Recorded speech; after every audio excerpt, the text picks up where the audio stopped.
Hello my dear students.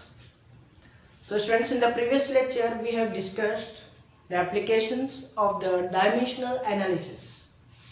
Okay, so we discussed that first application is to identify the dimensions of the unknown physical quantities, जो कि अपन ने इसके कुछ question भी देखे थे.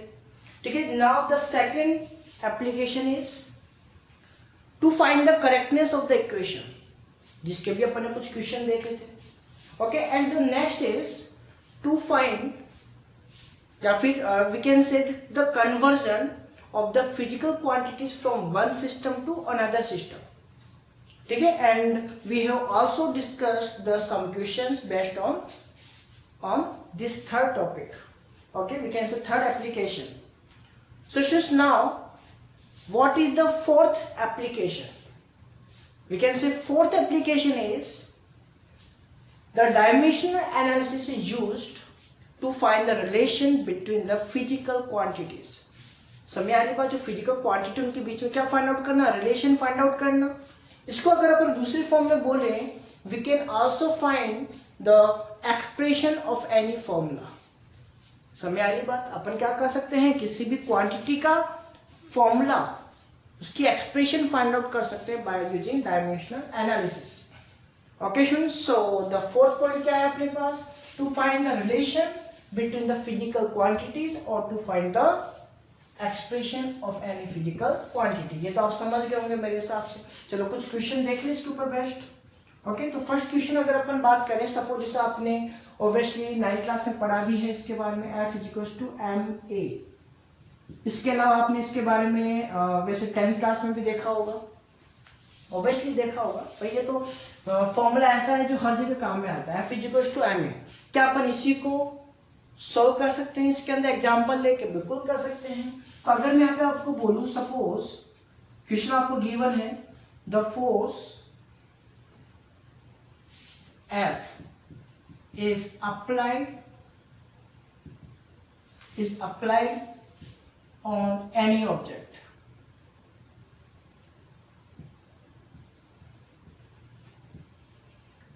On any object of mass. ठीक है, जिसके अंदर अपन कह सकते हैं ऑफ मास इज m. कोई दिक्कत? Mass is m. Okay, and the acceleration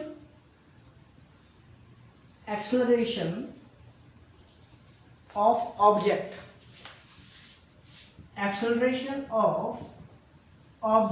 is a. तो क्वेश्चन क्या बनेगा इसका?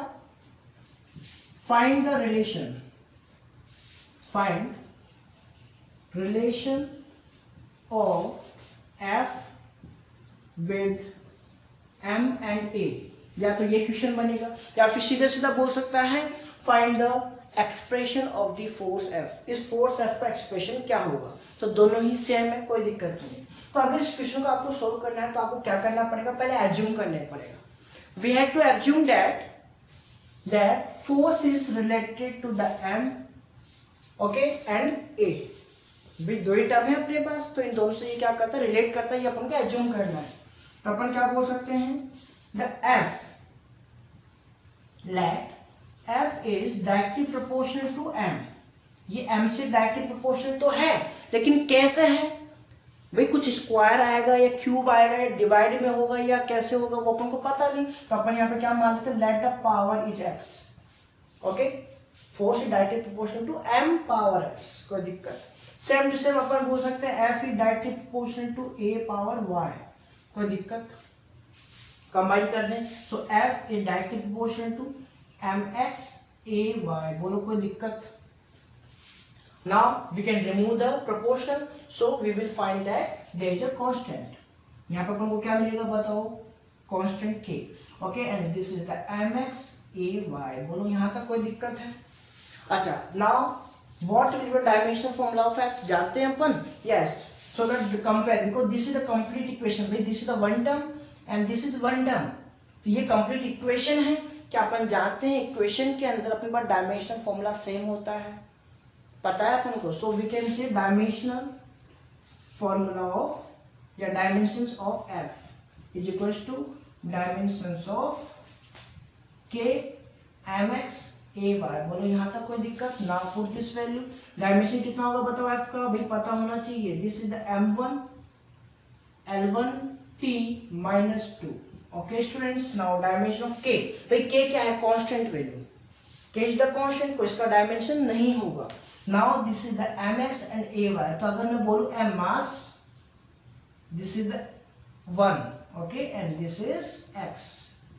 बोलो नहीं बोल सकते, या फिर आप इसको डायरेक्ट भी बोल सकते हो, कोई दिक्कत नहीं है। वैसे डायरेक्ट मत बोलना, आप ऐसे लिखो जैसे मैं बता रहा हूँ। Okay, this is the m1, okay, and इसकी पावर आपको गिवन है x, कोई दिक्कत? ठीक है। a is the acceleration. क्या आपको इसका डायमेंशन आता है? आना चाहिए भाई। This is the L1 and t minus 2, पता है, मीटर पर सेकेंड स्क्वायर। इसकी पावर आपको गिवन है y। बोलो यहाँ तक कोई दिक्कत आए? यहाँ तक समझ में? चलो इसको सोल्व कर ले पहले। ठीक है, this is the m1 L1 t minus 2, this is equal to mx, this is the mx। तो यहाँ पे पावर 1 है, ये x है, इसको मल्टीप्लाई कर दो, m क्या बन जाएगा? x। Okay, this is L1, इसकी power y, so this will be Ly। Any doubt? This is the minus 2 and this is y, so this will B t minus 2y, t minus 2y। बोलो कर सकते हैं? Now compare these physical quantities, sorry, these units, these are the units, okay? इनको क्या करो? Compare करो। so by comparison,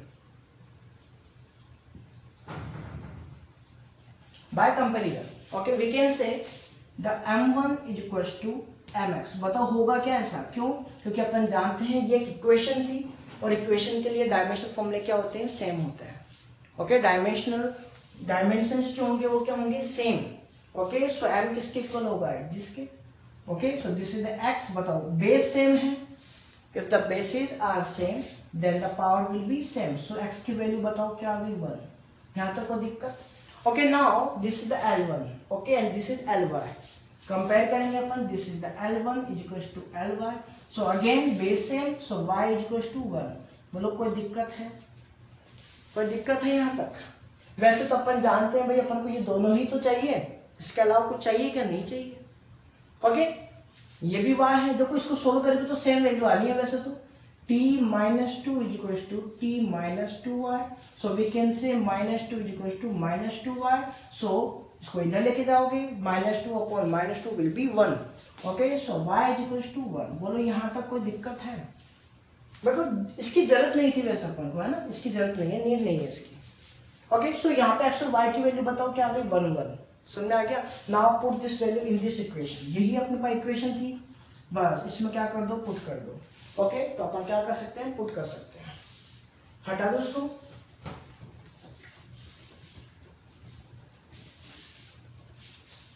okay, so now x value of x and y in this equation, so f is equals to, we know that this is the k mx Ly। Any doubt? कोई दिक्कत है यहाँ पे? ठीक है भाई, अपने पास दो ही वेरिएबल है ना यहाँ पे, और कोई तो है नहीं। So this is the k m1, okay, and this is, अच्छा एक चीज देखो, this is the a, okay, this is a, okay, so this is a and this is 1, so we can say f is equal to k m a। बता के यही formula पढ़ा था अपन ने।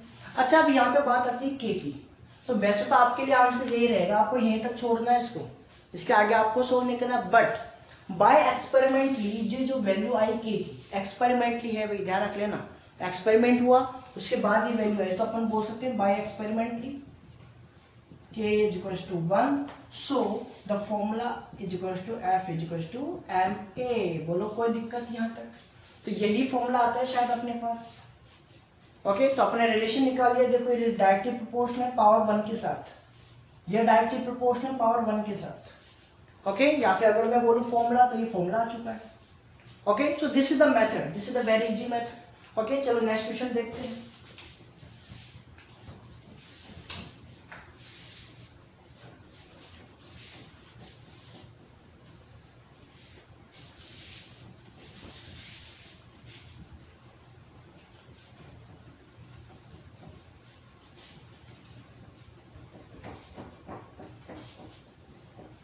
Okay, suppose the question is q is equals to, okay, there is a time period.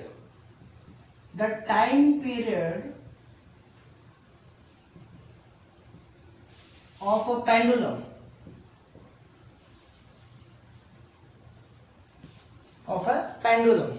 Pendulum जानते हो भाई, ये अपने पास पेंडुलम है, दिस इज द बॉब, और ये क्या करता है, oscillation. Okay, so this is the time period of the pendulum. Okay, time period T, capital T. Okay, अगर मैं बोलूं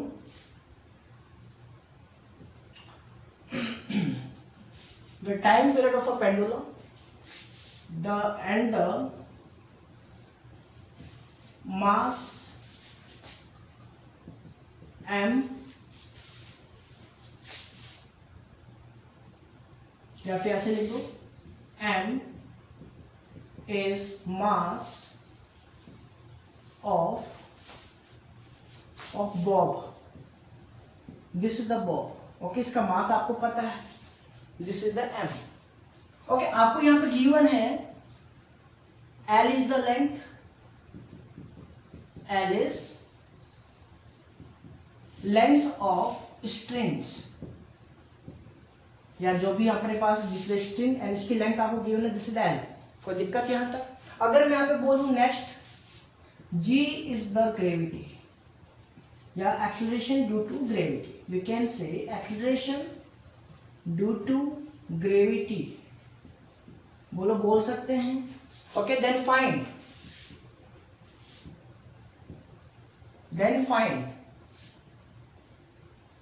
expression for time period T. भाई टाइम पीरियड टी के लिए आपको एक्सप्रेशन निकालना है. ओके, तो यहाँ पे क्या क्या गिवन है बताओ. टी क्या है, टाइम पीरियड टी है, इसी का एक्सप्रेशन आपको फाइंड आउट करना है. m is the mass of the bob, okay, l is the length of the strings, g is the acceleration due to gravity, and find क्या करना है, एक्सप्रेशन. बोलो कर सकते हैं. तो सेम मेथड भाई, इस t के अलावा जो भी अपन को वैल्यूज गिवन है सबके लिए क्या कर लो कि ये सर रिलेटेड है, लेट कर लो, let the t is related to m, t is related to l and t is related to g. बोलो सही है बात. तो कैसे करेंगे, late t is directly proportional to m. m ले लो, कोई दिक्कत नहीं है यहाँ पे, m बोलो कर सकते हैं. ठीक है, तो m is the x, कोई दिक्कत थोड़ी है इसके अंदर, m is the x. now t is directly proportional to l, ly power ले लिया अपन ने y. Okay, and t again directly proportional to g. Okay, g z, बोलो कोई दिक्कत यहाँ तक. ओके, चलो कंबाइन कर दो. t directly proportional to mx, okay, ly and gz, बोलो कर सकते हैं. Now remove this proportional, t is equals to k. भाई इसको रिमूव करेंगे तो क्या आएगा, this is the mx, ly and gz. यहां तक कोई दिक्कत नहीं होगी मेरे हिसाब से. नाउ अपन जानते हैं this is the complete equation. Okay, so the dimension of t is equals to dimension of k, mx, ly and gz, बोलो कर सकते हैं. चलो, so dimension of time period, time period मतलब टाइम, तो यहाँ पे क्या आएगा, ओनली t आएगा. So we can say this is the m0, l0 and t1. सही है बात. t का डायमेंशन क्या आएगा. Okay, dimension of k is the dimensionless. k तो क्या है, डायमेंशनलेस. m की बात करें, m क्या है, दिस इज द मास. समझ जाना भाई, m इज द मास. इसकी पावर अगर मैं बात करूं 1 and this is the x. समझ आ गई बात. ठीक है, चाहो तो आप इसको हटा दो भाई, और कुछ है ही नहीं अपने पास. समझ रहे हो. सो this is the mx. Okay, and this is the length. Length की अगर मैं बात करूं, so this is the l and this is y. समझ आ गई की बात. एंड g की मैं बात करूं, so this is the acceleration due to gravity and its unit is, या इसका डायमेंशन की अगर मैं बात करूं भाई, एक्सेलरेशन का डायमेंशन क्या होता है आपको पता होगा, मीटर पर सेकंड स्क्वायर. यूनिट क्या होती है एक्सेलरेशन की, मीटर पर second square. So this is the l1 t -2. This is the dimension of the g. Okay, so this is l1 and t -2. कोई दिक्कत बताओ, इसकी पावर कितनी है, z. So this is z, ये 2 है, ध्यान रखना, this is 2 and this is z. Confuse नहीं होना है. ओके, अब चलो यहाँ पे अपन बोल सकते हैं this is the m0 l0 and t1, this is equals to mx, sorry ऐसे नहीं लिखेंगे, m कैपिटल, भाई कैपिटल आना चाहिए, डायमेंशन से, डायमेंशन किस में आएंगी, कैपिटल में, mx ly, okay, and this is, देखो ध्यान से, अच्छा एक चीज देखो ध्यान से, एक चीज देखो इसको हटाओ, हाँ जी, ly है ना, यहाँ पर भी तो l है, दिस ऑल्सो l लेंथ है, तो इसकी भी तो पावर z दे रखी है, तो टोटल कितनी होगी y प्लस z, समझ आ गई बात, this is the ly and this is the lz, okay, so this will be ly plus z, any doubt my dear students, चलो नहीं होना चाहिए भाई डाउट, तो ऐसे अगर मैं बात करूं t की अपने पास डायमेंशन बताओ क्या आ गई -2z, बोलो कोई दिक्कत, चलो कंपेयर कर ले, बाय कंपेयरिंग लिख लोगे, okay, so m0 is equal to mx, so x की वैल्यू बताओ कितनी आ गई 0, चलो 0 आ गई, अच्छी बात है, l इज द 0, यहां से कंपेयर करो l को, l is 0 is equal to l y plus z, अच्छा अब एक चीज देखो, यहाँ पे दो दो वेरिएबल है, तो दो दो वेरिएबल कैसे निकालोगे भाई, नहीं निकाल सकते अभी, तो इसको बाद में सोल्व करेंगे अपन, है ना, चलो, सो दिस इज t1 ले लो आप पहले, t1 is equal to t minus 2z, बोलो सही है बात, बेस सेम है, so power will be same, 1 is equal to -2z, okay, z की वैल्यू निकाल दो, अपन को 2 को अपॉन में ले जाओ, सो z की वैल्यू बताओ क्या आएगी -12, this is the value of z, कोई दिक्कत, y की वैल्यू फाइंड आउट कर लें, सो अब देखो ध्यान से l0 ly प्लस z,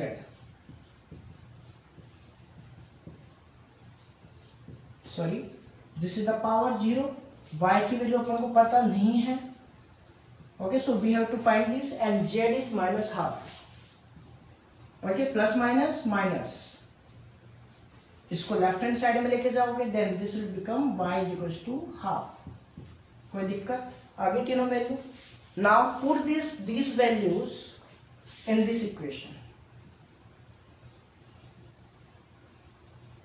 बोलो कर सकते हैं, पुट कर ले, हटा दो इसको,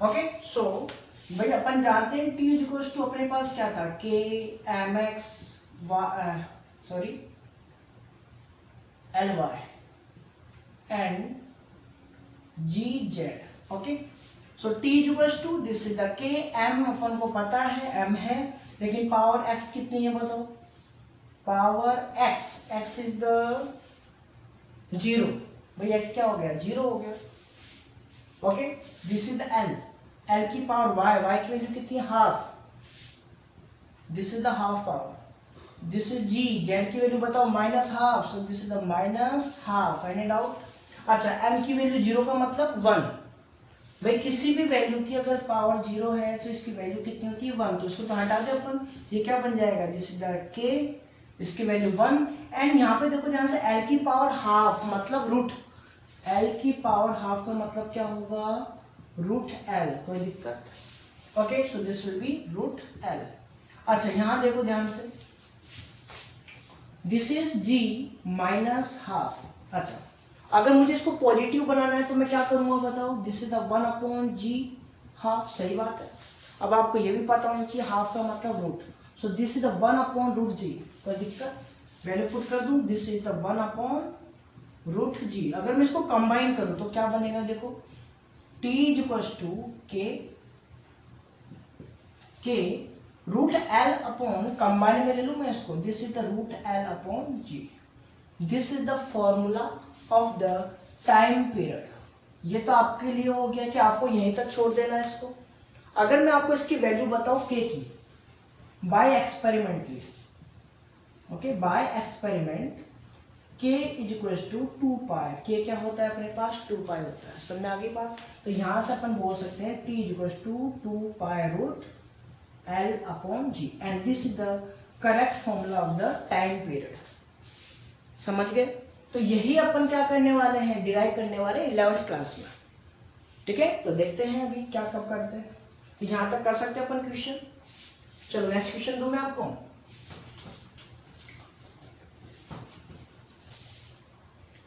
So students, these are the limitations of the dimensional analysis. ठीक है, अभी तक अपन ने डायमेंशनल एनालिसिस के एप्लीकेशन देखी। अब अपन ये देखने वाले हैं कि कहाँ कहाँ अपन इसको यूज नहीं कर सकते। ठीक है, जैसे कि अगर अभी अपन ने देखा कि अपने पास जो k अपन ने अब तक लिया था वो सब में उसमें क्या था, वो कांस्टेंट था। ठीक है, जैसे अपन f इक्वल्स टू ma जो एक्सप्रेशन फाइंड आउट किया, ठीक है, in this term, in this expression the k is constant, but if the k is not constant, means if the k is not dimensionless, अगर k dimensionless नहीं है तो क्या करेंगे? Then we cannot find the expression of the any physical quantity by this method. बात आ रही है समझ में? समझ आ रही है बात? जैसे क्या कहा मैंने, by using the dimensional analysis we can't find the value of k. पहली बात तो ये अपन k की वैल्यू फाइंड नहीं कर सकते थे।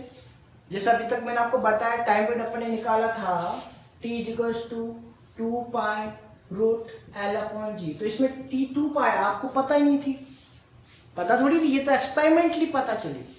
समझ आ रही है बात? Means the value of k we can't find by this method. Okay, second अगर मैं बात करूं इसी में, next point, the k is not, if the k is not dimensionless, मतलब अगर k डायमेंशनलेस नहीं हो तो we can't find the right expression, मतलब अपन एक्सप्रेशन को फाइंड आउट नहीं कर सकते। जैसे अगर मैं एग्जांपल की बात करूं, f equals to g m1 m2 upon r square, यहाँ पे g क्या है, gravitational constant, gravitational constant and it has dimension, जो कि मैंने आपको डिराइव भी करवाया था। समझ आ रही बात? ठीक है, तो इसका मतलब इसका डायमेंशन होता है, तो इसको अपन अगर डायमेंशन होता है तो वैल्यू क्या पुट करेंगे भाई? समझ आ रही है बात? मतलब कि अपन इस मेथड से इसको फाइंड आउट नहीं कर सकते। बोलो कोई दिक्कत? नेक्स्ट अपन बात करते हैं, we can't derive the expression which contains angles. जैसे अभी तक अपन, जैसे अपन बात करें साइन थीटा एंगल आ जाए, कॉस थीटा आ जाए, किसी भी एक्सप्रेशन में, okay, if there is any expression which contains the sine theta, cos theta and other angles, other trigonometric ratios, then we can't find the expression, तो अपन expression find out नहीं कर सकते। बोलो आ रही बात? क्यों? क्योंकि भाई यहाँ पे साइन थीटा कोस थीटा की तो वैल्यू अलग अलग हो सकती है ना। जैसे अपने k की तो वैल्यू क्या मानी भाई, k की अपन इसे वैल्यू हमारे अपने एक्सपेरिमेंटली फाइंड आउट कर सकते थे, बट ये वैल्यू अपन एक्सपेरिमेंटली फाइंड आउट नहीं कर सकते। और अगर वैसे भी एक्सप्रेशन के बीच में ये वैल्यू आएगी तो अपन इसको क्या नहीं कर सकते, रिलेट ही नहीं कर सकते by using the dimensional analysis. आ रही है बात समझ में? भाई डायमेंशन एनालिसिस अपन इसको रिलेट कर ही नहीं सकते। समझ आ रही? ये तो एक न्यूमेरिकल वैल्यू है। बोलो कोई दिक्कत? ठीक है, तो यहाँ पर इस टाइप से अपन इसको नहीं कर सकते। नेक्स्ट अगर मैं बात करूं, we can't derive the expression, चलो ये तो हो गया। नेक्स्ट हम बात, इफ द एक्सप्रेशंस या expression contain the exponential term, क्या कहा मैंने? If the expressions contains the exponential term, भाई एक्सपोनेंशियल समझते हो? जैसे ये एग्जांपल है, सपोज अगर एक्सपोनेंशियल आ गया तो इसको भी अपन क्या नहीं कर सकते, रिलेट नहीं कर सकते। आ रही बात समझ में? इसका मतलब this expression can not be identified या can not be expressed by this analysis. कोई दिक्कत? ठीक है, ऐसे अगर मैं बात करूं, पहली expression contains the more than one term, sorry more than one term, एक से ज्यादा टर्म हो। ठीक है, जैसे इसका एग्जांपल अगर मैं आपको बोलूं, सपोज जैसे अपने पास सीधी सी सिंपल सी इक्वेशन है, s equals to ut plus half at square, या फिर मैं बोल सकता हूं v equals to u plus at। ठीक है, अब भाई यहाँ पे डिफरेंट डिफरेंट टर्म्स हो गई, तो अपन रिलेट कैसे करेंगे? कैसे लिखोगे आप इसको? u alpha t b, sorry x b y, या जैसे अपन बोल सकते हैं टी वाई ए जेड, ये अपन लिख नहीं सकते ना, इसको कैसे रिलेट करोगे भाई? अब तक तो डायरेक्टली था अपने पास, जैसे अगर मैंने बात करूं f equals to M A, f equals to M A, तो ये तो डायरेक्टली रिलेटेड है इससे, मल्टीपल है, मल्टीपल दोनों। समझ आ रही है बात? बट ये तो एडिशन या सब्ट्रैक्शन में है, तो इसको अपन इस मेथड से फाइंड आउट नहीं कर सकते। बोलो आगे बात समझ में? ओके स्टूडेंट्स, ये अपने पास क्या थे बताओ? Dimensional analysis. Okay, now there are some questions for you. Okay, and the questions are, so students, these are the questions. Okay, and you have to solve these questions. Okay, and some other questions I will provide you in the PDF. Okay students, so this is the today's lecture. Okay, take care, bye.